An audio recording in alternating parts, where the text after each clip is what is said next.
Hello and welcome to the latest episode of the Liverpool.com podcast with me, your host, Michael Plant.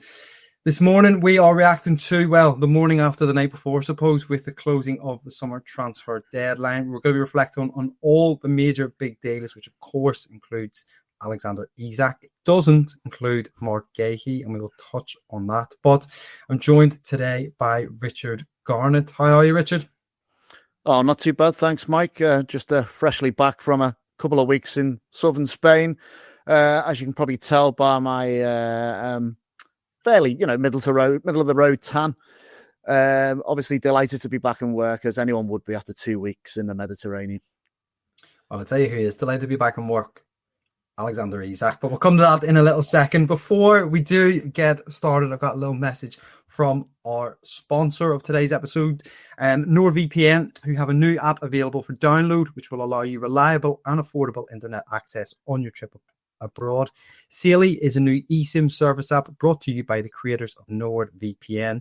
Here you can choose from several affordable eSIM data plans in over 200 destinations, and with Saily eSIM you can always have a connection when needed.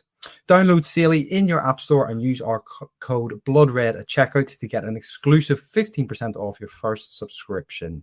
For more information, please go to our episode description box for further details and click on the link. Okay, it's all good. Do you know where you could certainly use a Saily eSIM, Richard? Well, where could they use it? In Sweden, certainly where you could use one. And that, I think, brings us nicely onto the topic of a certain man who's in Sweden right now, and that is Alexander Isak. He is officially a Liverpool player after weeks and months of transfer saga. He is also now the most expensive footballer in British history, costing £125 million. Certain people to the northeast of where you and I are currently based right now are claiming that figure is closer to 130, but Liverpool have parted with 125 million for the player. And he joins on the back of what has been an incredible summer window in terms of incomings. So before we kind of get into it all, Rich, just what are your thoughts on Isak's arrival and how delighted are you that he is now a Liverpool player? Yeah, well, there's two elements to this, really, isn't there? I think first off is the arrival of Isak himself and the fact that Liverpool have achieved this marquee signing, as they like to call it these days. What a signing. He is the one player that I wanted Liverpool to sign this summer, but I also thought may not have been achievable. I think when Liverpool signed Florian Wirtz, I started to reassess what was actually achievable in this transfer window, because I certainly didn't see that signing coming and was pretty astonished when Liverpool got one over the line. So if that was possible, maybe Isak was possible. All summer, it still looked like a long shot right down to the last minute. But my view's always been on Isak from pretty much the first time I saw him play for Newcastle at Anfield. I just felt like Liverpool possibly may have signed the wrong centre forward, and this was the guy that they should have gone to. It just looked that impressive to me, and over the course of the last 3 years, that's kind of borne out to be the case. So he was certainly the man that I wanted to come in and replace Darwin Núñez or anyone else who played through the middle as Liverpool's main man. Liverpool needs a centre forward, a goal getter, someone who's going to replace the goals of Mohamed Salah, who's probably now, I would imagine, his last contract with Liverpool. I feel like he's the man. The fact that he's really wanted to come is good news for Liverpool. But then, of course, there is a side issue, and it's the manner in which it's been achieved. So I don't think it's a great look. Well, it isn't a great look. He's effectively down tools to force this move through. And one suspects that if he hadn't done that, he probably would still be a Newcastle player today. I just feel like he almost had to fall out completely with Newcastle to get this over the line. Otherwise, it wasn't going to happen.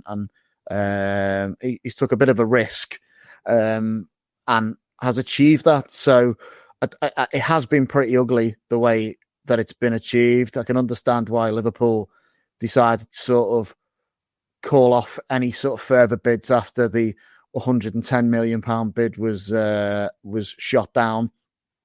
But eventually they've got the man. It's a huge signing for Liverpool. He's going to be a massive part of this new Arne Slot side.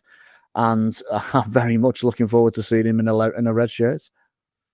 Yeah, and it obviously is seismic transfer. I think that perhaps in all the speculation and the noise surrounding it, we have just forgotten that when it comes down to purely in a simplistic form, Liverpool have signed a phenomenal footballer, a player who there aren't many better out there at putting the ball in the back of the net, which is the most difficult thing that you can do in football.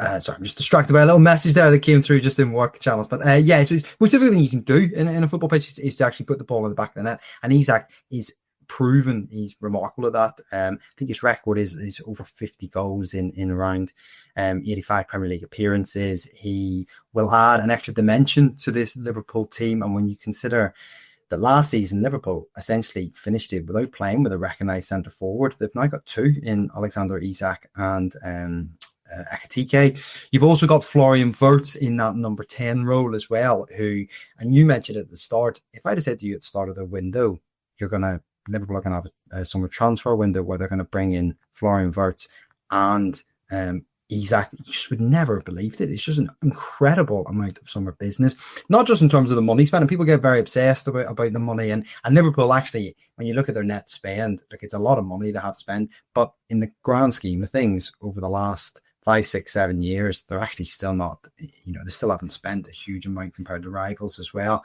So, yeah, I just think it's going to bring Liverpool really to another level in my eyes in terms of what is now expected of them. And listen, this time a year ago when Arne Slot just arrived, there were real questions about, were Liverpool going to be able to compete at the very top for silverware, certainly in the Premier League and in the Champions League. Now I think we've suddenly, in the space of 12 months, gone from it would almost be a huge surprise if Liverpool don't win the Premier League based on that summer spending. And they've got to be amongst the favourites for the Champions League. So I suppose then it brings me on to the next question. Do you think actually the arrival of Isak and the transfer window in general brings an extra layer of pressure for Liverpool and Arne Slot? Yeah, I think undoubtedly it does. And I've not been completely convinced by Liverpool's performances so far this season, even though they've won 3 out of 3. Defensively, we've had issues. That's clear. Much better against Arsenal, although that first half was completely forgettable. But although Liverpool have made this host of very good signings on paper, they've still got to click. They've got to work as a team in a way that is similar to how Arne Slot was able to get the team he had last year to play and win the league. And obviously a lot of that comes from the Klopp legacy. This is no longer Jurgen Klopp's team. That is clear now. This is very much an Arne Slot side. And those new players that he's brought in have got to play in his image and adapt to his ideas and his way of playing. And hopefully that will be exciting. And I'm looking forward to seeing it, but I do have a bit of trepidation about it as well.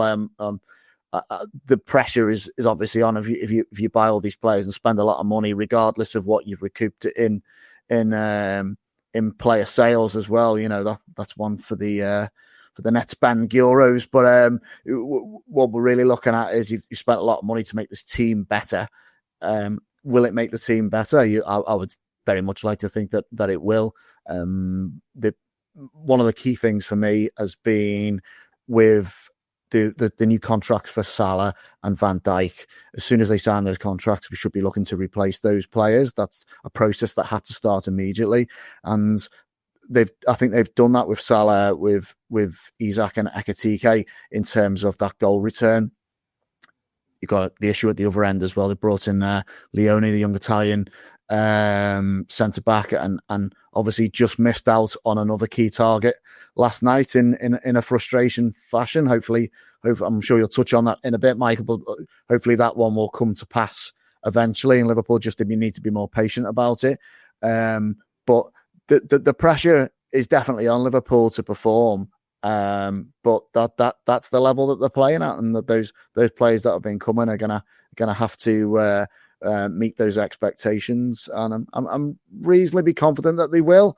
But there may be a little bit of a bedding in process, and although I'd say it may be fair that Liverpool have won these first 3 very difficult games. You wouldn't want to keep leaving it that late to win football matches every week. A routine win wouldn't be unwelcome. But I guess there might be a few bumps in the road along the way. But certainly that team is a strong one, and they'll be expected to win the league. Yeah, and I mean, I presume you will agree with this thought that I'm not particularly concerned at this stage from a Liverpool perspective about how the first couple of performances of the season have gone.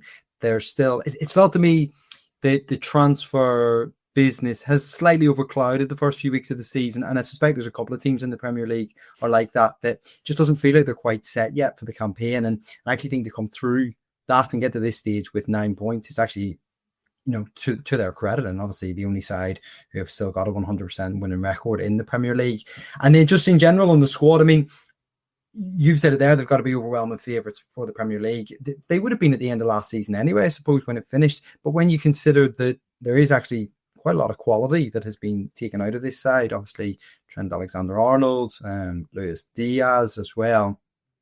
But when you look actually now at the squad and the starting 11 and maybe the first 4 or 5 substitutes to bring off the bench, I think this squad is already better and more equipped to go and win the title this season than it was last campaign. I think, and to your point on the performances in the early weeks of the campaign, this is a side slightly, not quite in transition, I suppose, but there's a difference between this team and the team this season and last season, and they're still trying to work that out a little bit, and that will, I think, continue over the weeks and months to come.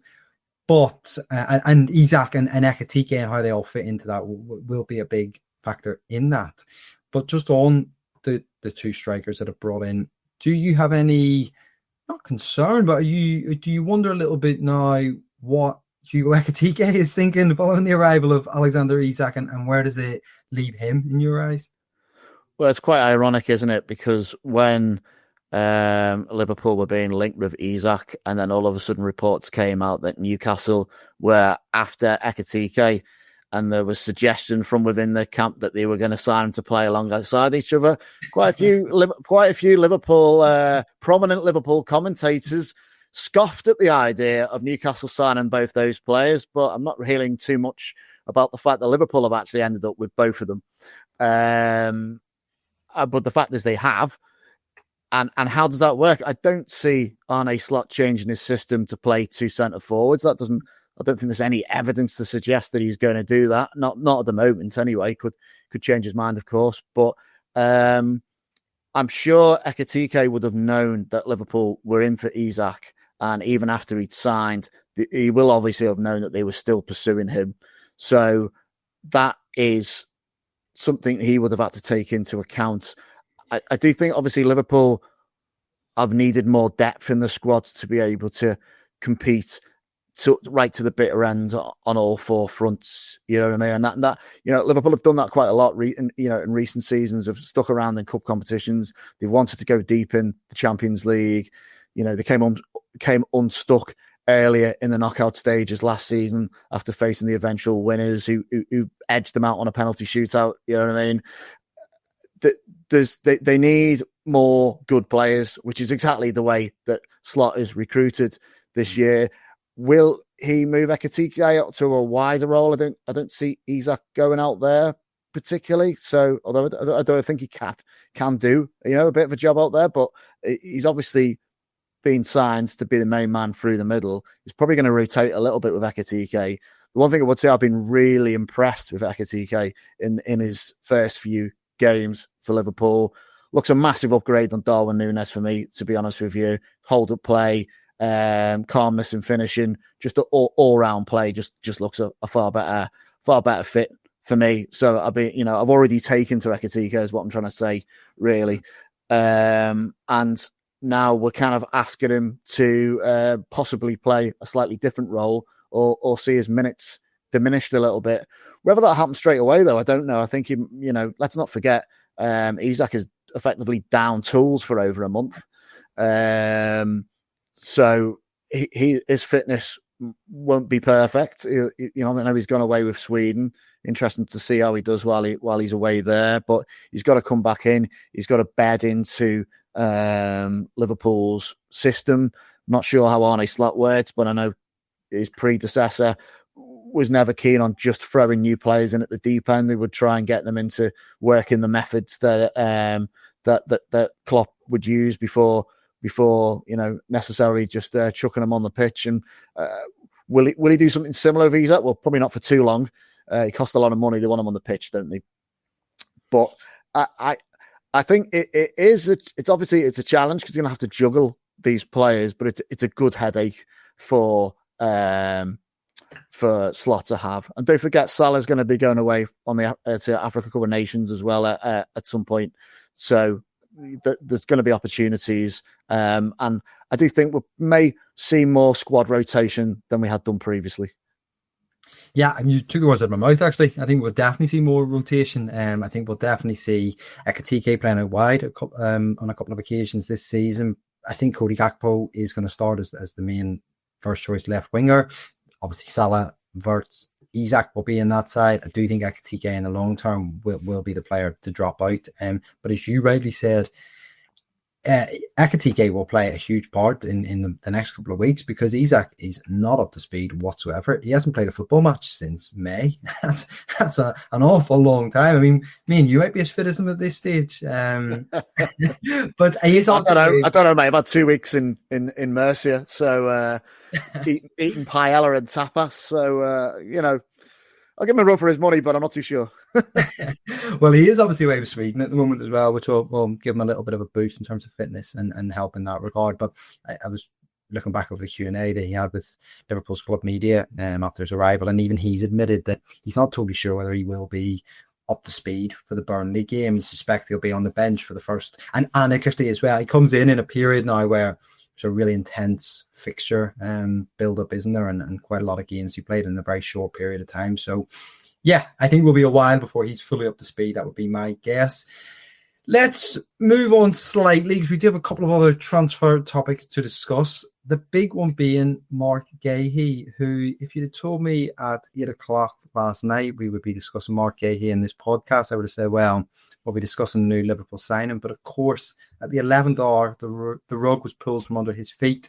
He remains a Crystal Palace player after Palace failed to secure a backup and a replacement for Marc Guehi. It seems like quite a turbulent end of the transfer window for Palace, and I mean lots of rumours of internal division between manager and chairman. I think you don't have to read too much between the lines, probably even the same publicly. Glasner and Steve Parks to realise there's definitely been a falling out or disagreement to some degree on Palace's moves in the market. But Marc Guehi remains a Crystal Palace player. He will not join Liverpool's ranks, certainly for now at least. Of course, his contract is up next summer. He could potentially arrive in January as part of a transfer, or he could arrive for free next summer. And if Liverpool manage to win the Premier League title without paying a fee for Guehi and can get him next season for free, I think there'll be a few FSG bobbins who'll be nodding their head approvingly on that one. But I just wanted to ask you then, Rich, what do you think, firstly, on Liverpool missing out in Guehi, that kind of saga, and where do you think the squad is in terms of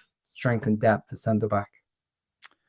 Well, obviously, it was very disappointing to miss out on him after you get to a point where a deal's been agreed, he's done a medical.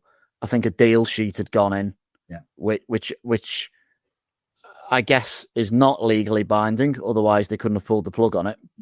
It's just like, it seems to be like the Premier League had given a 2-hour admin session to get deals finished. So when a deal gets to that point, we're in Nabil Fekir territory here. Let's not go down that rabbit hole. No one in the comments about Fekir, please. We don't know where he is. He's not coming. All right. Obviously, and disappointing for Liverpool, but also devastating for the player himself, who obviously held a huge desire to join Liverpool and had his wish granted, only to have the rug pulled from under him at the last minute. Now, he's someone who's obviously in stark contrast to the Isak signing, has handled himself very differently. He's been, as I know, I'm only repeating other people when I say this, but he's been the model pro. He looks a very good individual character, a leader. Exactly the type of person that Liverpool need to bring in if they want to look at how on earth they're going to replace Virgil van Dijk further down the line. We need, you need players of certain substance, and he looks like he may be that type of man. So I was excited about him coming in, but moreover, Liverpool have looked, as I've said, a little bit ropey at the back in the early games. Konate has not been brilliant. I have had concerns about the fullbacks as well, and getting exposed on the counter. Kerkez, I was like, wasn't convinced on the first 2 games. Much better against Arsenal, so very pleased about that, because I think he needed a good defensive performance, just to allay my fears anyway.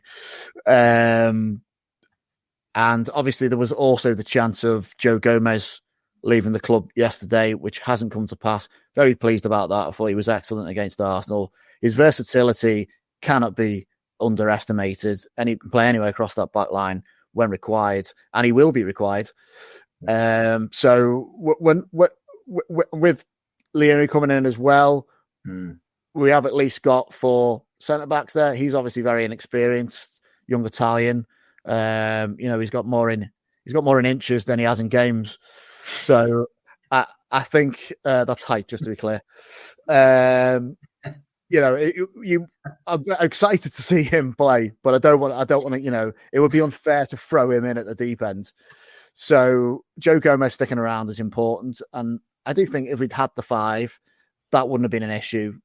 There still would have been enough game time to go around, much like the centre forward issue at the other end of the park with Isak and Ekitike and everyone else. So it's a little disappointing from our point of view that we didn't get him. I hope that we can go back in for him maybe in January. You would obviously still have to pay a fee at that point, but there is the risk that other clubs could come in. Overseas clubs can speak to him from January, can't they? Pretty clear he's not going to sign a new contract with Crystal Palace, or you wouldn't have thought so anyway. It's worth mentioning, Crystal Palace are very good, by the way. I did sit them the other week to be my dark horses for the season. I know they've lost a few players, but I still think they're going to have a good season, as they did last year. They may not win another trophy, but I believe I'm confident the league position will improve. And he's going to be part of that now for at least 6 months. I hope we can get him sooner rather than later. And let's not forget as well, he's a homegrown player, so he would form part of Liverpool's homegrown quota. Harvey Elliott has left, so there's another one down. Tyler Morton's gone. You've got to keep an eye on that. Otherwise, you'll end up not, if you've got too many non-homegrown players, some of them might not be able to be included in the squad one particular match day if you haven't got enough homegrown players available. So he's a big sign in that sense. I don't see unless he was to get injured, I don't see a situation where Liverpool would move targets in terms of trying to bring Guehi in. I think they'll definitely want to go back in for him, and hopefully they can get that done, and maybe before the start of next season. Yeah, I mean, I would echo a lot of what you've just said, really, that he would have been a real asset for this Liverpool squad. I think particularly, as you mentioned, given some of the performances so far this season. I know Sunday was very good, and it was very good, I thought, defensively, but 3 of the first 4 performances this season have not looked resolute at the back. Ibrahim Konate's form has particularly been of concern, although again, I thought he was actually excellent against Arsenal, perhaps one of the best players in the pitch actually for Liverpool. And he's a very talented player as well. I think that was just a blip at the start of the season.